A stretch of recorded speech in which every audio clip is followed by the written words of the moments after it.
Igbo mamano Osanda Keni Ajeni Osanda Keni Otofeni Osamar Nekeneo Abashi Kete Kaina Gumu Neni Kwemari Shosani Bunde Igbo Osani Bunde Igbo. What I want to say today is that so many Ikwerre people that are saying that we Ikwerre people, we are not Igbo. Ikwerre is Ikwerre. Of course, we know Ikwerre is Ikwerre. Let me make you understand now that Ikwerre is Ikwerre. Ukwuani is Ukwuani. Ika is Ika. Enuani is Enuani. Nri is Nri. Aro is Aro.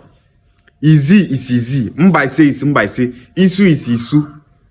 But at the end, we are all one people. Igbo. There is no way someone that is answering Okoro will start answering my own son name. Okoro Nwa Ejima will not be answering Okoro Nwa Okeke. It's not possible. Only obala na zafanna, manaka incha na incha bofu. Because the same DNA in Ikwerre people is the same DNA in Ukwuani people.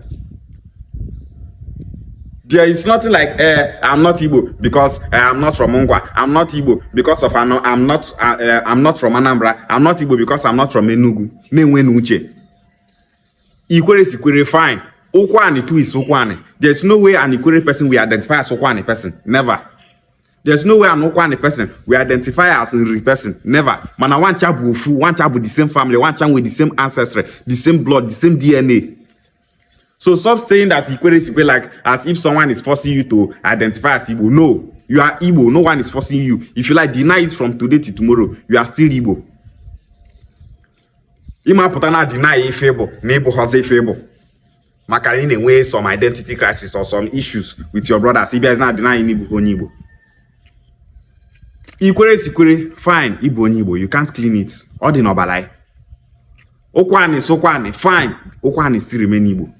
And there's no two ways about it. Stop denying what you are.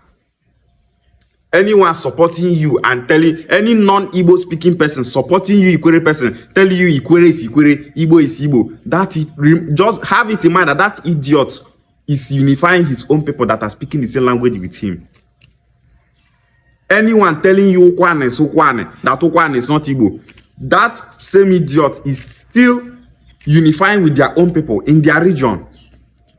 They just want to scatter our own, to destroy our own. You think say it's not easy to see good person for life where we dey now. People are evil. Anything Igbo, they paint them. So they know that when you keep denying your Igbo identity, that is an edge for them to strike. Exploitation, everything would enter.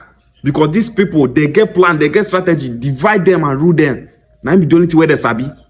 So when you deny that you are not Igbo, it makes them happy.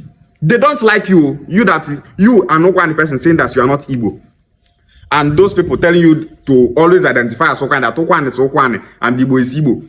They don't love you personally. They are just seeing you as a tool for to carry out their agenda. So, Ikwerre is Ikwerre, Ukwuani is Ukwuani. If you like, let Ikwerre be Ikwerre, let Ukwuani be Ukwuani. We are Igbo people. We have the same blood, DNA, and ancestry.